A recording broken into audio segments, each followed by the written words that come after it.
જો ગાઈસ એટલે મગર છે, મગર દેખાય તમને? મગરનું આનું મોં છે, દેખાય? આ મગર છે, મગર ગાઈસ જુઓ.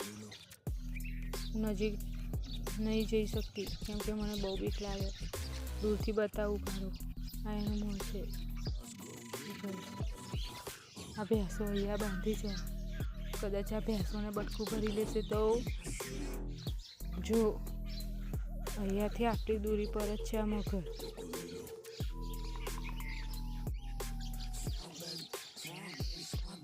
જુઓ ગાઈસ દેખાય? અહીંયાથી જશે. જો અહીંયા બહુ બધા મગર છે. આ પાણી દેખાય? બહુ બધા મગર છે આમાં.